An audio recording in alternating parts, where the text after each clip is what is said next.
Sir जो तेरा चकराए या दिल डूबा जाए, आजा प्यारे पास हमारे काहे घबराए। ये गाना है जो कि मोहम्मद रफ़ी साहब ने गाया है और जॉनी वॉकर साहब पे फिल्माइज किया हुआ है। और इसमें जो बात हुई है वो सरदर्द की हुई है, लेकिन कभी कभी लाइफ में कुछ ऐसी चीजें आ जाती हैं जो सरदर्द वगैरह से बहुत दूर होती हैं लेकिन जुड़ी होती हैं हमारे सर से। नमस्कार, मेरा नाम है विवेक शर्मा और आप सुन रहे हैं मुझे कैंसर की बात डॉक्टर मनीष जैन के साथ इस पॉडकास्ट प्लेटफॉर्म पे। और यहाँ पर हमारे साथ हैं डॉक्टर मनीष जैन। डॉक्टर साहब, एक बार फिर से बहुत बहुत स्वागत है आपका हमारे शो पे। धन्यवाद विवेक।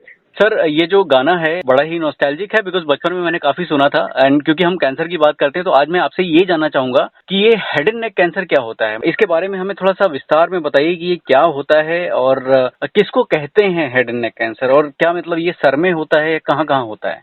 बेसिकली ये बहुत पर्टिनेंट है क्योंकि इंडिया ये गढ़ माना जाता है हेड एंड नेक कैंसर का।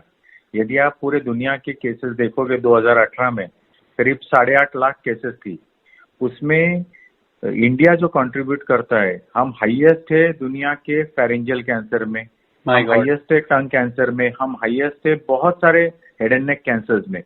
इंडिया के करीब करीब 30 से 40% का सब कैंसर्स जो होते हैं वो हेड एंड नेक कैंसर्स होते हैं। और ये जो कैंसर्स है ये ज्यादा करके 60% लोगों में एडवांस स्टेजेस में पाए जाते हैं, जिसमें सिर्फ 50% ही आउटकम होता है। 1/3 कैंसर जो अर्ली स्टेज में है वो आप बोल सकते हो कि उसमें काफी क्योर होते हैं। लेकिन ये दोनों कैंसर यानी जो हेड एंड नेक कैंसर है ये बेसिकली होते हैं, जैसे कि पहले मैं आपको बताऊं, ये हमारे जो मुंह का हिस्सा है जिसको हम ओरल कैविटी बोलते हैं वो है, हमारे लैरिंजियल कैंसर्स है, हमारे साइनस है, पैरानेजल साइनसेस होते हैं हमारी, वहां से जो कैंसर्स होते हैं, हमारे हाइपोफैरिंग्स से, नेजोफैरिंग्स से, सलाइवरी ग्लैंड्स है। तो ये पूरा एरिया है, ये पूरा हेड एंड नेक कैंसर्स में आता है। लेकिन इसमें ज्यादा करके जो स्क्वैमस सेल कार्सिनोमास होते हैं वो वाले कैंसर्स हम इसमें गिनते हैं। ये इसलिए भी इम्पोर्टेंट है क्योंकि 85% कैंसर्स जो होते हैं वो टबैको रिलेटेड है।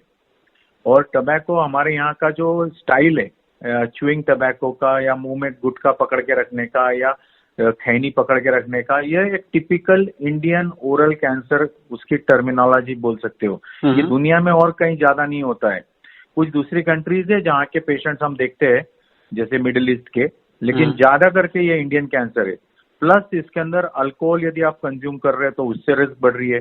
इसमें मेल फीमेल में मेल्स को ज्यादा अफेक्ट करता है ये कैंसर। और ये 6th लीडिंग कॉज है दुनिया में कैंसर का, लेकिन इंडिया में one of the leading cause of cancer है। जैसे काफी जगह के ऊपर ये कैंसर डिक्लाइन पे है, कनाडा में, डेनमार्क में, नॉर्वे, स्वीडन, यूनाइटेड स्टेट्स, यहाँ पर अभी टबैको यूसेज कम हो रहा है।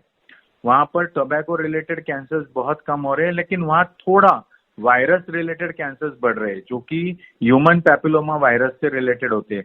25% कैंसर अभी दुनिया में एचपीवी रिलेटेड होने लग गए। लेकिन उसमें फायदा यह है कि एचपीवी रिलेटेड कैंसर थोड़े माइल्ड होते हैं टबैको रिलेटेड कैंसर के कंपैरिजन में, यानी वो रिस्पॉन्ड अच्छा करते हैं, उनमें ज्यादा ट्रीटमेंट देनी नहीं पड़ती है और उसमें कैंसर सर्वाइवल बेटर होता है या क्यूरेबिलिटी ज्यादा होती है। यदि आपने कुछ चीजों की तरफ ध्यान दिया, जैसे कि आप रिस्क फैक्टर्स उसमें देखोगे, कॉजलिटी तो कोई नहीं है, ज्यादा करके टबैको होती है।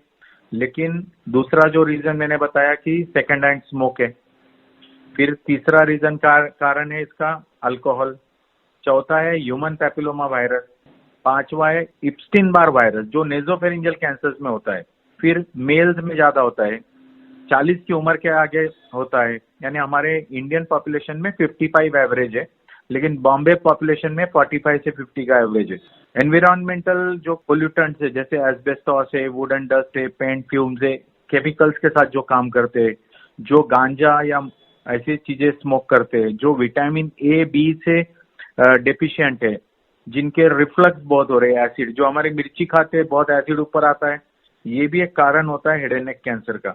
Exposure to radiation, weakened immune system, जैसे कि कोई इम्यूनोसप्रेस्ड है, उसका यदि कोई स्टीरॉइड्स चल रहा है, ट्रांसप्लांट हुआ है, उसके कोई इम्यूनोसप्रेशन चल रहे हैं, या कोई पहले हेड एंड नेक कैंसर हुआ है, तो ये सब चीजें आपको कैंसर का रीजन हो सकता है। लेकिन ज्यादा कैंसर मैंने बताया 85% टोबैको रिलेटेड।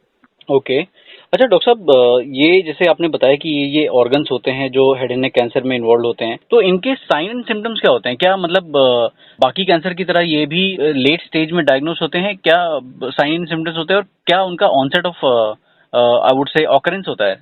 देखिए, इसमें जैसे मैंने बताया 60% का जो कैंसर है वो एडवांस स्टेज में मिलता है, लोकली एडवांस 60%। या 60%। 1/3 कैंसर आप समझ सकते हो कि वो अर्ली स्टेज में है, जहाँ की आप सर्जरी या रेडिएशन करके उसको ठीक कर सकते हो। ये एडवांस स्टेज में जनरली कैंसर इसलिए मिलता है क्योंकि लोगों को गुटखा खाते वक्त, पान खाते वक्त में ध्यान ही नहीं होता है कि अपने मुंह में कुछ जख्म हो गई है, छाला हो गया है, वो खाए चले जा रहे हैं और वो किसी को दिखता भी नहीं क्योंकि मुंह इतना रंगा हुआ होता है इन लोगों का। तो इसमें कोई पता ही नहीं चलता है, ना बाहर वालों को पता चलता है, ना वो खुद ध्यान देते हैं। और वो जब कोई हिस्से में कैंसर होता है ना, तो वो पेनलेस होता है, तो वैसे ही उनको दर्द नहीं होती है। तो जब आपके मुंह में कोई स्वेलिंग या सोर है, जैसे अल्सर है जो कि ठीक नहीं हो रहा है, या कोई रेड पैच है, व्हाइट पैच है मुंह में, या कोई आपके गर्दन में लंप बम्प मास लग रहा है, या आपके गले में कंटिन्यूअसली पेन है, या आपके मुंह में से बदबू आ रही है, या आपका आवाज चेंज हो गया है, आपका आवाज नेजल हो गया है, जैसे नेजल ट्वांग ऐसा करके जो बात करते हैं, ब्रीदिंग डिफिकल्टी हो रही है, डबल विजन हो रहा है, आपका च्यूइंग में, स्वॉलोइंग में तकलीफ हो रही है, जॉ में पेन हो रहा है, आपके बलगम में या आपके थूक में खून आ रहा है, आपके दांत ढीले पड़ रहे हैं, आपके डेंचर्स निकल रहे हैं, आपका वजन कम हो रहा है, आप थक जा रहे हो, आपके कान में दुख रहा है, ये सब हो सकता है एक रीजन कि आप यदि स्मोक कर रहे हो, टबैको च्यू कर रहे हो, अल्कोहल ले रहे हो, या आप हाई रिस्क कैटेगरी में आ रहे हो, जैसे कि एक्सपोजर के लिए मैंने जैसे बताया जी। तो आपने जरूर 2 हफ्ते से ज्यादा कोई भी ऐसे सिम्टम्स को इग्नोर नहीं करना है, और कोई भी अपने पास वाले डॉक्टर, ईएनटी या फिजिशियन, सर्जन, जिसको भी आप चाहते हो, देखते हो, समझते हो, उनके पास जाके उसको दिखाना है। ग्रेट। डॉक्टर साहब, हिस्टोरिकली जो ये हेड एंड नेक कैंसर है, इसकी मॉर्बिडिटी और मोर्टेलिटी कैसी रही है? और मतलब क्या, क्योंकि आप तो इतने सालों से, करीब करीब 2 डिकेड से ज्यादा हो गए आपको ट्रीटमेंट करते हुए लोगों का, तो ये पिछले 5-10 साल में कुछ बदलाव आया है क्या, और कुछ आने के चांसेस भी हैं क्या? बहुत ज्यादा बदलाव आया है कैंसर में। पिछले 10 वर्षों में जो कैंसर का बदलाव हुआ है वो काफी हुआ है। यानी पहले जो हम ट्रीटमेंट करते थे वो सिर्फ होती थी सर्जरी, फिर रेडिएशन, फिर उसमें आया 95 से कीमोथेरेपी का एडिशन, फिर उसके बाद में धीरे धीरे हेड एंड नेक कैंसर में इतना बदलाव नहीं आया था। लेकिन पिछले 20 साल में आप ये बोल सकते हो कि टारगेटेड ड्रग्स आ गए, जैसे कि EGFR ब्लॉकर, सिटुक्सिमाब वगैरह ड्रग आए। फिर उसके बाद में पिछले 10 साल में इम्यूनोथेरेपी आ गई। तो इम्यूनोथेरेपी में हमने जैसे PD-1, PDL-1 इनिबिटर्स आ गए हैं, तो अभी इसमें PD-1 इनिबिटर्स यूज हो रहे हैं हेड एंड नेक कैंसर में, जो कि पेम्ब्रोलुजुमैब या निवोलुमैब नाम के ड्रग्स है। इसके अलावा इसमें कुछ नए ड्रग्स आ गए जो NTR के ब्लॉकर्स है। फिर बाद में कंबाइंड थेरेपीज में काफी कॉम्बिनेशन आ गए, कीमोथेरेपी के साथ इम्यूनोथेरेपी ऐड करना हो गया है, रेडियो फ्रिक्वेंसी एब्लेशन आ गए, जीन थेरेपी आ गई है। यानी अभी हमको यदि जेनेटिक मैनिपुलेशन करना है, पेशेंट के जेनेटिक कोड के अंदर, सेल के अंदर बदल कर देना है।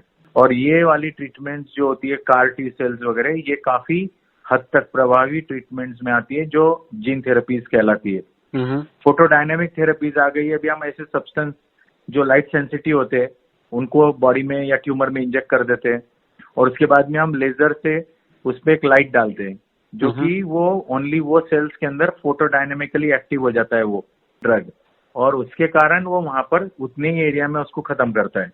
ये फोटोडायनेमिक थेरेपी अभी इतनी प्रचलित नहीं हुई है, लेकिन ये डेफिनेटली अभी उसका काफी स्टडी हो रहा है, और हमने भी कई सारे प्रोटोकॉल्स फोटोडायनेमिक थेरेपी के किए हैं। प्रोटॉन थेरेपी काफी महंगा है, इंडिया में एक ही जगह पे है, लेकिन ये काफी इंपॉर्टेंट होता है यदि आपको ट्रीट करना है कॉर्डोमा, कॉन्ड्रोसार्कोमा या कुछ नेजोफेरिंजियल कार्सिनोमास।